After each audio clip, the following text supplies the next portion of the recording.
pessoal, aqui quem fala é Rodrigo Dias, estou aqui mais uma vez para apresentar o Boletim da Verdade. O nosso programa entrou em exibição na semana passada, a gente teve a primeira exibição e agora nós estamos na nossa segunda exibição. O programa Boletim da Verdade é apresentado por mim, Rodrigo Dias, com o vereador Otávio Sampaio, advogado. Esse programa tem um formato interessante, a gente vai pegar os principais temas importantes ao longo da semana e nós vamos destrinchar o assunto aqui e o doutor vai poder analisar cada um desses assuntos e um compromisso com a verdade, direto no que interessa, sempre com uma análise precisa, sem rodeios. Então, o Boletim da Verdade é um programa para quem tem compromisso com a verdade. Eu vou apresentar para vocês, para quem ainda não conhece, o doutor Otávio Sampaio. O doutor Otávio Sampaio é também vereador, advogado, vereador mais novo da Câmara de Petrópolis, primeiro mandato, não é verdade? Primeiro mandato, começamos ano passado. E o doutor tem, enfim, tem largo conhecimento sobre essas questões políticas, jurídicas, legislativas, e vai ser fundamental para a gente poder analisar esses assuntos, sempre com um olhar mais técnico, também político, também social. Então, sejam bem-vindos. Esse é o Boletim da Verdade, a gente começa agora. Vamos lá. A gente tem alguns temas para tratar hoje, vereador. E, como sempre, temas... Deixa eu soltar aqui minha folha. Como sempre, temas que estão em alta. Um deles é o tema que aconteceu esse final de semana, teve um grupo de manifestantes que se reuniram na Praça Dom Pedro, na Praça Princesa Isabel, em frente à Catedral. E esses manifestantes vieram protestar contra o chamado passaporte sanitário. O passaporte sanitário, a gente precisa saber o que é, na prática, o que essas pessoas estavam ali reivindicando, qual era o motivo dessa manifestação. Então, a pergunta é, o que é passaporte sanitário, vereador? Qual a sua legalidade, se existe legalidade para a exigência desse documento? Primeiro, falar dos manifestantes, né? Porque muita gente acha que um fato isolado, manifestação contra o passaporte sanitário, aqui em Petrópolis, por exemplo, mas não é. O passaporte sanitário ele tem sofrido manifestações contra ele em vários lugares do mundo, na maioria dos países. A gente teve isso em Bruxelas, manifestação contra o passaporte sanitário, em Londres, tivemos no Canadá, enfim, em vários países, em várias cidades de vários países. Não é um fato isolado. O passaporte sanitário é o seguinte, até o OMS já reconheceu que quem está vacinado transmite Covid. Então, ela pode estar com a doença e transmitir para outra pessoa. Então, assim, falar o português, claro, aqui, vocês me desculpem a forma de falar, mas como nosso compromisso com a verdade sem mimimi, a grande verdade é que o passaporte sanitário é um documento que você precisa para entrar no lugar e transmitir à vontade o Covid, caso esteja, sem que o governo te enche o saco. É isso que é o passaporte sanitário, porque ainda que você concordo com medidas sanitárias, talvez em determinados locais fazer teste rápido, teste de Covid, ver se a pessoa está com Covid ou não, tudo bem. Agora, você exigir um documento que definitivamente, reconhecidamente, não garante segurança nenhuma no que tange a transmissão, e levando aqui em conta que eu não sou contra a vacina, assim como quem estava se manifestando ontem não é contra a vacina, mas contra a liberdade, a favor da liberdade, desculpa, a favor da liberdade. Então, a pauta nesse momento, em relação ao passaporte sanitário, é liberdade e com consciência. Ora, para que eu preciso apresentar um documento dizendo que eu estou vacinado para poder entrar no local, sendo que o fato de eu estar vacinado não impede que eu faça a transmissão da doença. Isso não faz o menor sentido. Isso aí é controle social, entendeu? Estão tentando empurrar em cima da gente e estão conseguindo. A nossa luta é contra isso. A pessoa, ela vacinada, ela tanto transmite, quanto também se contamina. Exatamente. Entendi. E eu estive lá, acompanhando na praça, e as pessoas foram muito claras lá, porque as pessoas não tem ninguém antivacina, terraplanista, negacionista. Na verdade... Muitos até se vacinaram ali. Muitos vacinados. Mas defendem a liberdade do outro que não quer. Isso foi o mais interessante. Isso que eu ia falar. Teve mães lá que mostraram lá a carteira de vacinação, porque, na verdade, essa vacina do Covid, parece que ela não faz parte do plano... do PNI, do Plano Nacional de Imunização. Não faz parte, só está no PNO. Até porque as vacinas de Covid, elas estão em fase 3.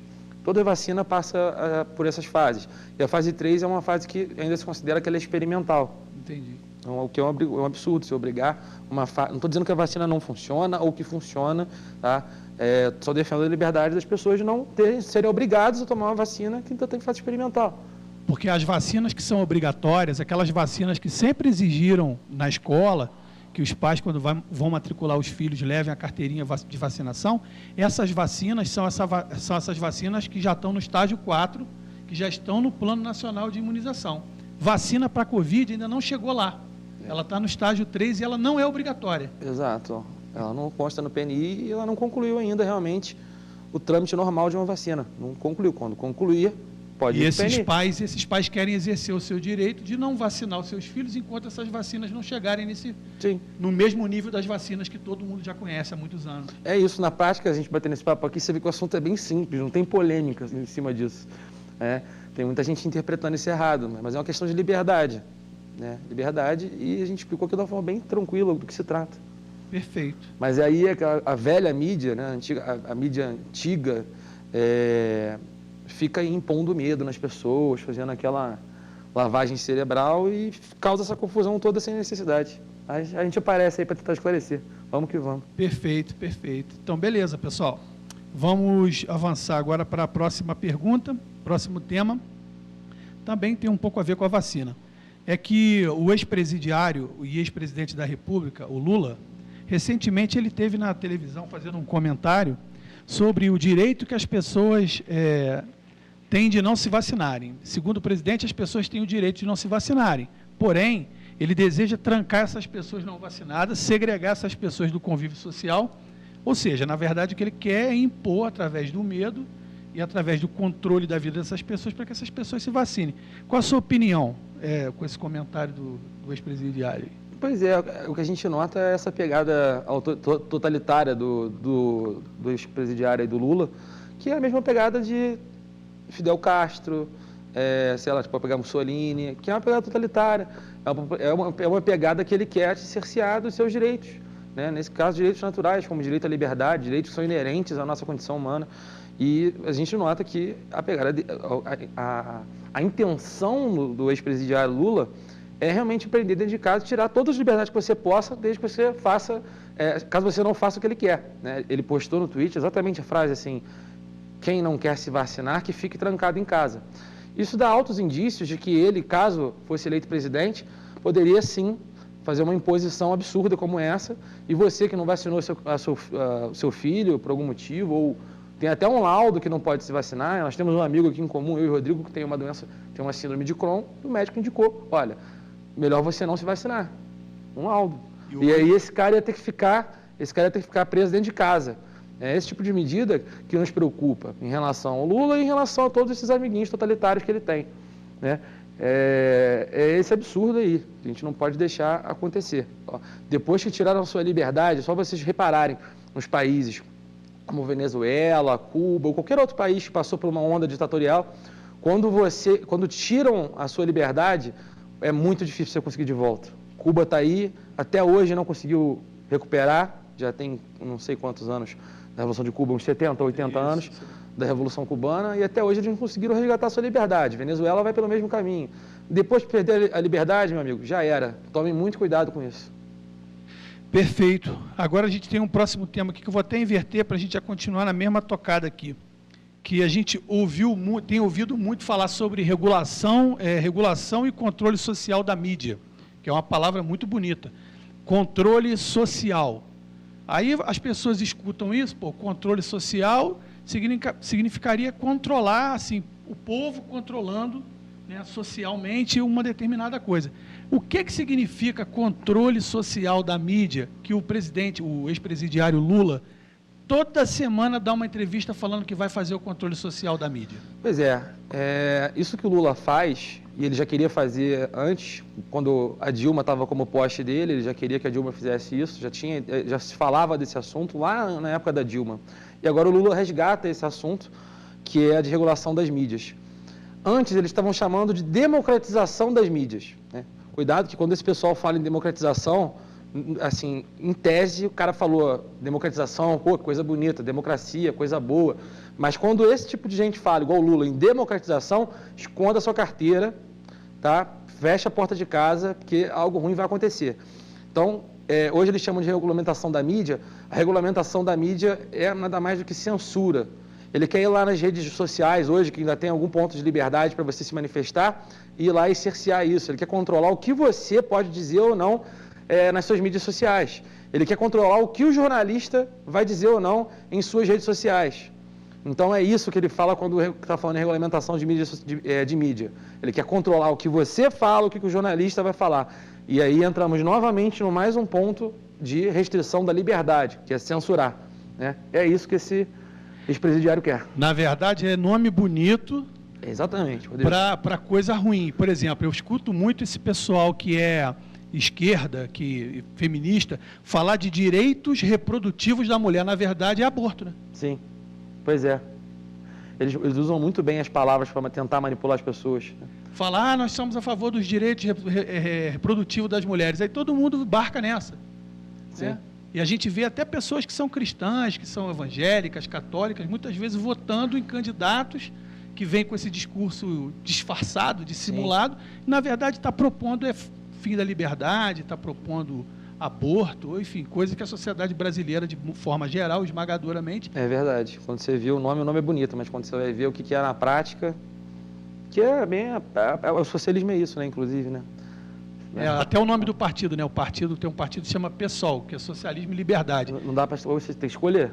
Não ou socialismo ou liberdade, os dois juntos... É quadrado redondo. Quadrado redondo. Socialismo e liberdade, uma coisa exclui a outra, são auto-excludentes os termos. Exatamente. Entendi. É complicado, né? Então, olha só, a gente vai fazer uma parada, a gente já volta para o segundo bloco, que já vieram aqui me avisar que já está na hora. Então, o Boletim da Verdade faz um intervalo e voltamos já.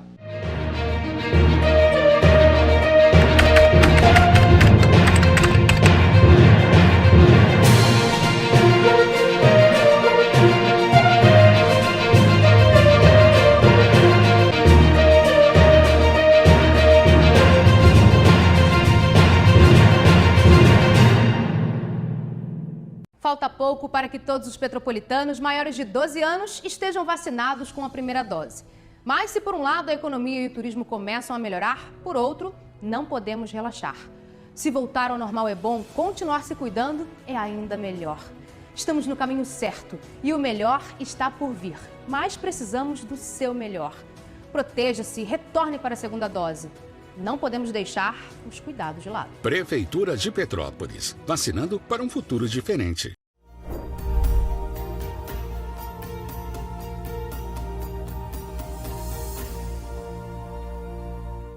Olá, eu sou Daniela e este é o Busca Ativo Escolar em Pílulas, um espaço para tirar as principais dúvidas sobre a estratégia. Hoje nós vamos falar sobre a busca ativa escolar e a reabertura segura das escolas. Muitas escolas das redes municipais e estaduais reabriram presencialmente após um longo período de oferta de atividades educacionais remotas devido à pandemia. Sabemos que a crise trouxe muitos desafios para a educação e um deles foi garantir o vínculo dos estudantes com a escola. Os dados já mostram uma tendência muito preocupante de abandono e de evasão escolar. Por isso, a busca ativa escolar é fundamental e urgente neste momento da reabertura. A estratégia pode apoiar os municípios e estados a identificarem crianças e adolescentes que ficaram para trás e ainda não voltaram para a escola. Converse com a equipe de busca ativa escolar da sua cidade, tracem um plano junto às escolas e busquem cada menina e cada menino que não se manteve aprendendo devido à pandemia. A hora é agora.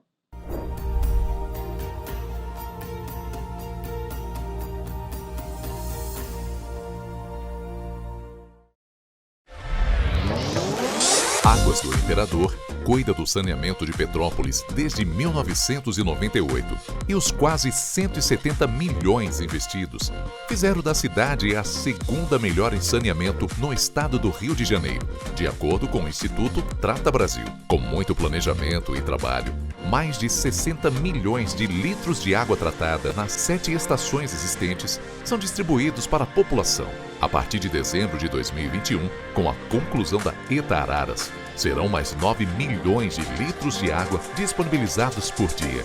Atualmente, 88% do esgoto urbano é tratado e a construção de mais 7 estações de tratamento, prevista para os próximos anos, vai universalizar o saneamento na cidade. Estamos cada vez mais perto de você por meio de nossos canais de relacionamento e trabalhando para levar mais qualidade de vida para toda a população de Petrópolis.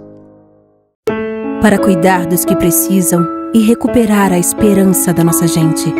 Para apoiar os jovens, as mulheres e construir um futuro melhor. Para proteger a saúde e reviver os sonhos. É para isso que o governo federal trabalha, para que o Brasil seja sempre a pátria que inclui os mais vulneráveis, a pátria que protege todos os brasileiros, a pátria acolhedora Brasil. Governo Federal, Pátria Amada, Brasil. Já imaginou melhorar seu estado, sua cidade e a vida de sua família com um aplicativo? A Alerj já! Chegou o Legisla Aqui. Tudo sobre seus direitos e um canal para você mandar e apoiar ideias que podem virar leis. Tem uma ideia boa? Sugira. Quer saber se é legal? Consulte. Tem dúvidas ou sugestões? Converse. Curtiu? Baixe o app. Legisla Aqui. É a Alerj mais perto de você. Que o Rio de Janeiro continua lindo, a gente já sabe. Mas o que você não sabe é que o estado também está mais forte do que nunca. Com a casa arrumada, a economia entrou no rumo certo. O do crescimento. Duvida? Então anota aí. O Rio tem mais de 6 bilhões em caixa para investir e turbinar a economia fluminense. O salário dos servidores está em dia e ainda vem aumento por aí, hein? Quer mais? 100% dos empregos perdidos na pandemia já foram recuperados. Em um ano, foram criados mais de 90 mil novos empregos com carteira assinada. É trabalho para muita gente. Mas não para por aí, não. Mais de 70 bilhões vão ser colocados em empreendimentos privados no estado até o final de 22. Vamos combinar. É hora de investir e empreender no estado que está novamente na onda dos negócios. Acesse pacto.rj.gov.br. Vem investir e crescer junto com a gente. Governo do Estado do Rio de Janeiro.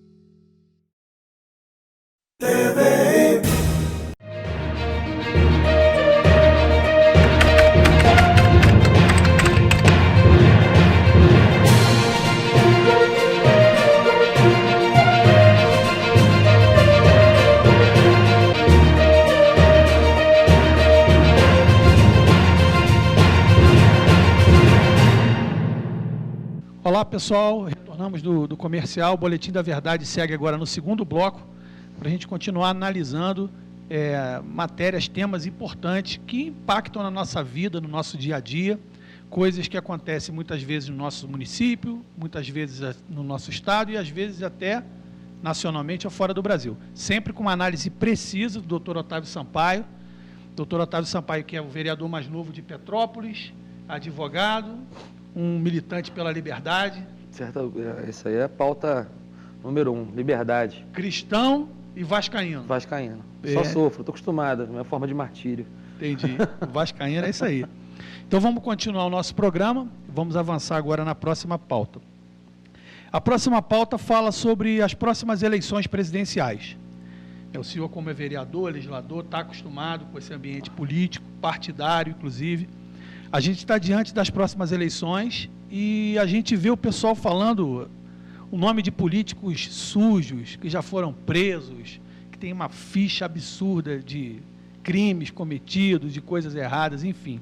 E essa turma está tentando buscar um lugar novamente ao sol, está tentando disputar para ganhar a presidência da República.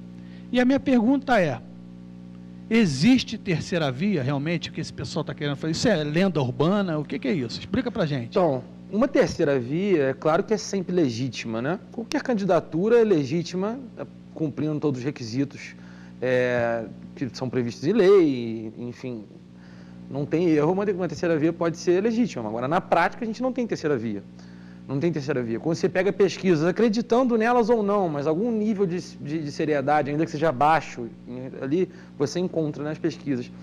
Ainda que a margem de erro seja de 10 a 20 pontos, ainda assim a verdade é que quando você pega, sempre dá Bolsonaro e Lula, atualmente, né? E, inevitavelmente, você pode perceber o quanto as pessoas da terceira via, digo, no campo político, estão batendo cabeça. Eu estou falando de Dória, Mandetta, Sérgio Moro. Eles ainda não conseguiram identificar ali quem será o candidato.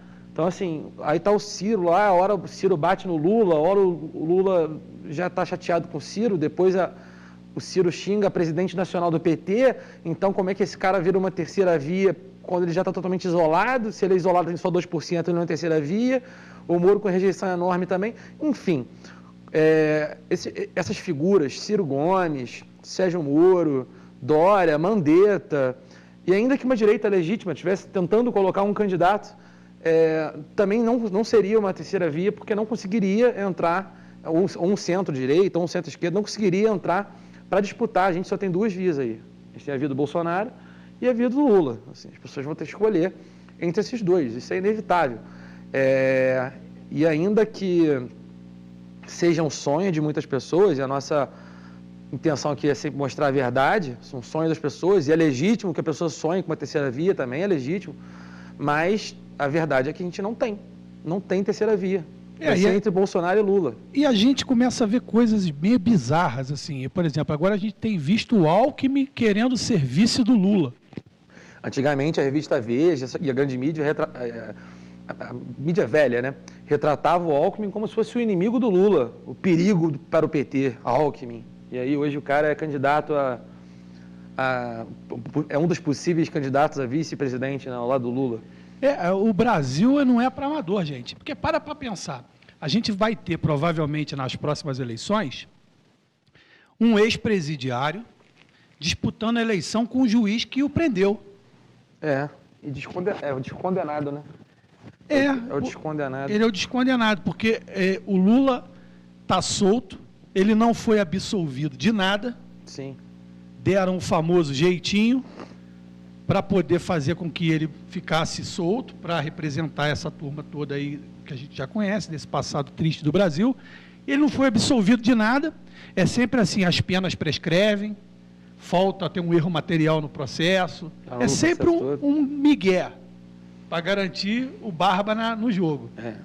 Então a gente pode concluir que terceira via é lenda urbana. Não existe.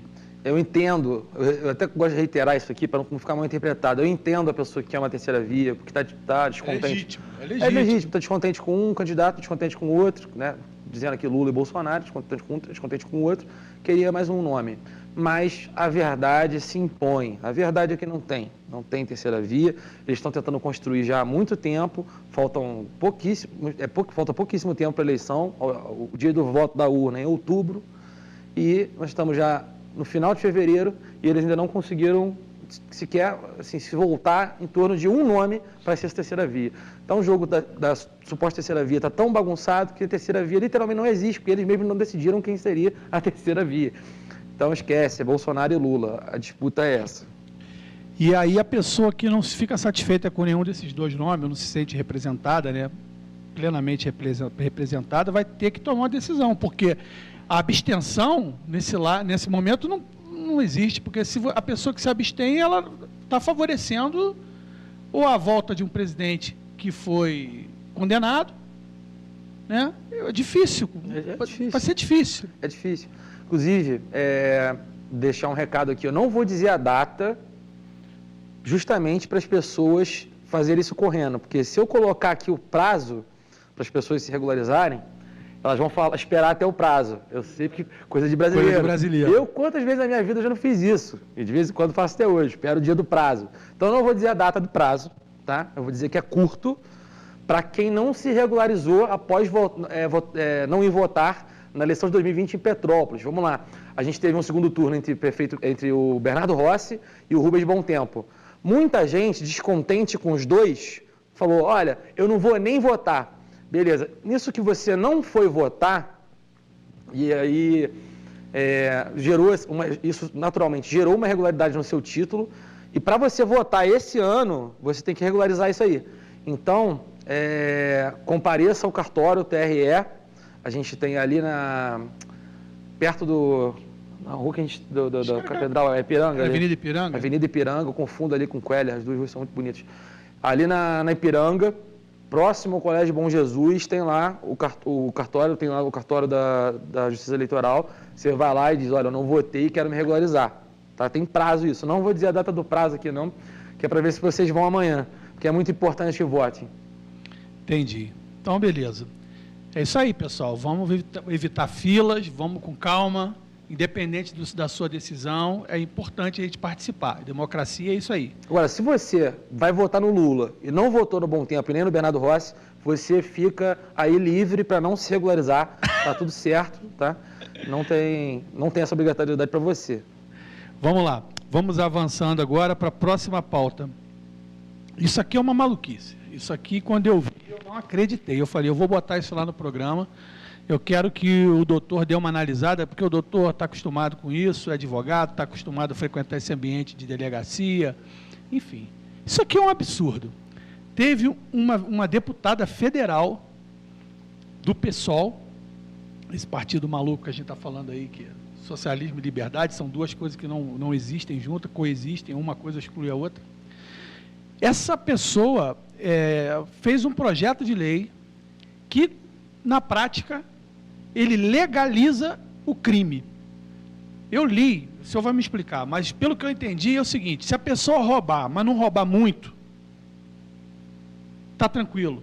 A pessoa pode entrar na sua loja, no seu supermercado, na sua casa, se ela roubar alguma coisa, mas não roubar muito, aí não é crime, está tudo certo. Me explica isso aí, vereador. Então, no caso ela protocolou um projeto de lei que busca fazer o seguinte, até puxei a colinha aqui para não ter erro nenhum, mas ela descriminaliza o furto por necessidade e o furto insignificante. Tira da lei penal.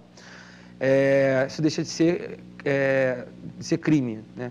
Então, nos casos de furto por necessidade e furto insignificante, e aí abre um leque de possibilidades, né? Porque até onde é insignificante?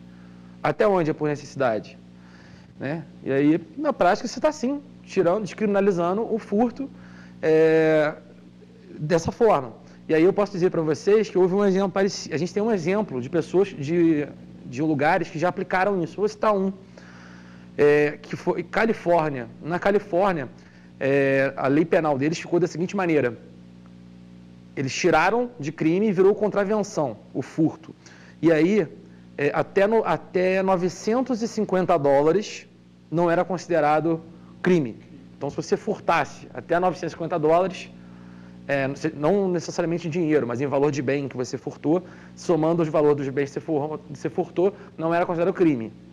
O que aconteceu? Gerou uma onda de furtos absurda na Califórnia, e eles tiveram que voltar atrás. Porque não deu certo. O que o cara fazia? Furtava até R$950, se juntava com o outro, furtava R$950, daqui a um mês esse voltava para furtar mais R$950, iam vendendo essas mercadorias que eles compravam. Então, assim, virou no final das contas uma máfia isso aí. Virou um crime organizado por conta de furto sem constar como crime, mas como contravenção. Ou seja, não deu certo lá, óbvio que não vai dar certo aqui, né? Se na Califórnia não deu certo, meu cara, no Brasil não vai dar. E a gente tem essa situação que o PSOL comemora isso. Quando eu abri aqui, foi para ver se tinha na página do PSOL, abri no meu celular. O PSOL está lá, comemorando, feliz, protocolando, mostrando na página deles, olha, a nossa deputada protocolou aqui o que descriminaliza o furto para determinadas situações, e isso me impressiona muito. Então, assim, não funciona. E outra coisa, ainda teve uma situação, na Califórnia, até voltar atrás, com essa onda de furtos, as lojas começaram a ser fechadas. Ou seja, o dono das lojas, o comerciante da Califórnia, começou a fechar a loja, porque ele estava tomando prejuízo com a quantidade de furtos. Olha o quanto isso é absurdo. Mas você imagina isso no Brasil. Porque para o dono da loja, se entra um cara e rouba $950... Todo dia?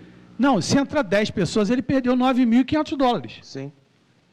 Isso é uma loucura, E o que é roubo de coisa, como é que é?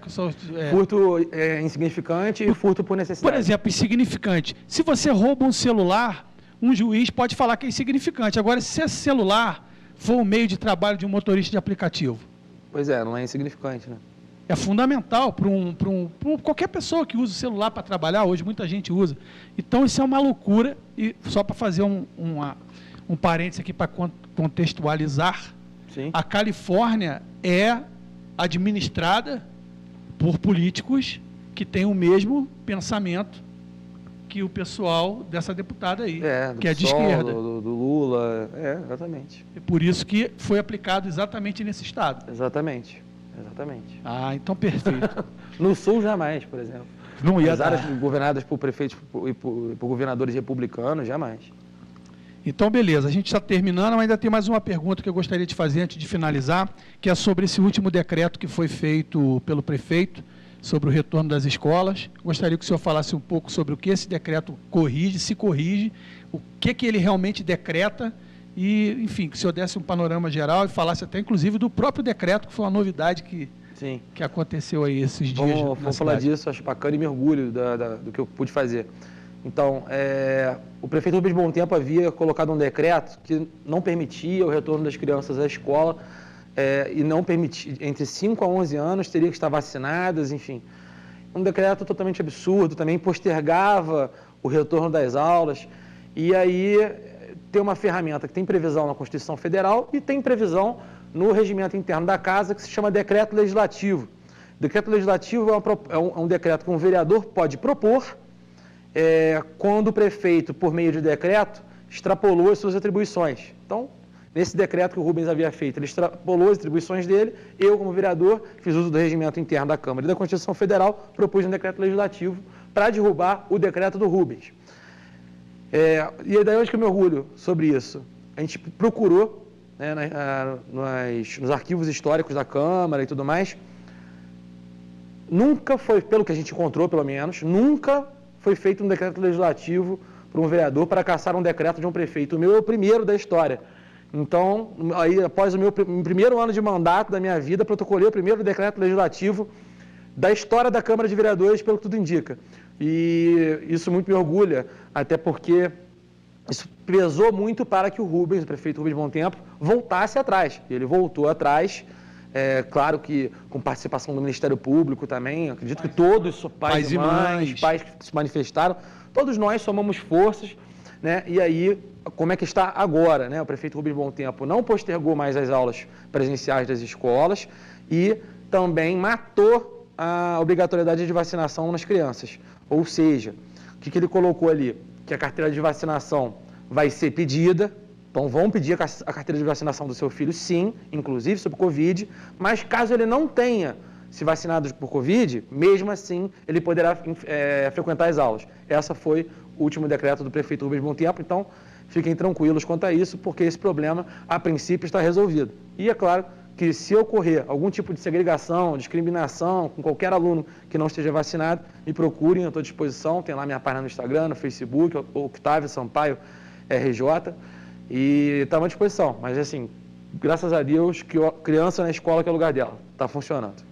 Perfeito. Então foi importante esse episódio porque a gente viu até vereadores de mais mandatos já que desconheciam até esse instrumento, eu fiquei até surpreso.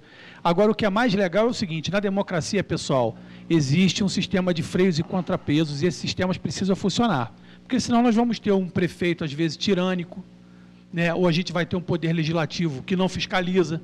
Então esse episódio, apesar de todo o imbróglio que ele foi, a gente tem um saldo positivo. Por quê? Ao mesmo tempo que o prefeito exerceu o seu poder como prefeito, a Câmara se reafirmou como fórum de debate, né? E se posicionando com os instrumentos que a Constituição permite. E os pais e mães foram também para a rua questionar, ou seja, é assim que se faz em lugar sério, em país sério, desenvolvido, civilizado e democrático. Sim, exatamente. Então foi muito bacana esse episódio. E buscar cada vez mais trazer a população para perto da Câmara, para estar cada vez mais discutindo com os vereadores esses atos, coisa que o prefeito do Bom Tempo, infelizmente, não havia feito antes, né? Não procurou o vereador para falar sobre volta à aula, simplesmente foi lá e deu uma canetada. Ele tem baixado o decreto na calada da noite. Na calada da noite. Vai lá, mete o decreto e não conversa com ninguém, não avisa ninguém. Boa sorte aí para vocês. Que é um absurdo, né? Mas está na hora da gente encerrar e vamos que vamos. Então, pessoal, o nosso Boletim da Verdade, o segundo episódio, chega Ao fim, eu quero agradecer ao vereador, doutor Otávio Sampaio, pela presença, pelo convite também. Muito obrigado, Rodrigo. E eu que parabenizo aí, pô. Tirando onda aí no programa. Quem me dera, esse pessoal da TVI é incrível, eles tratam a gente bem, serve o que a gente pediu. O que eu pedi, eles trazem aqui. Verdade, muito obrigado ao pessoal da TVI. Está dando um show a TV. Então é isso, pessoal, nosso programa fica por aqui. Fiquem todos com Deus. Vou passar aqui o contato aqui do vereador, é o 24 98843 8558. Vou repetir, tá? 98843 8558. Aí é para falar com o vereador. Pode mandar até perguntas que a gente pode tratar no próximo programa. Alguma coisa que você acha importante, que você quer saber, manda mensagem para a gente. E também tem um e-mail do programa, que é Boletim da Verdade. O nome do programa é Boletim da Verdade Petrópolis@gmail.com. Então é isso, pessoal. A gente fica por aqui, examinar tudo e guardar o que é bom. Fiquem todos com Deus.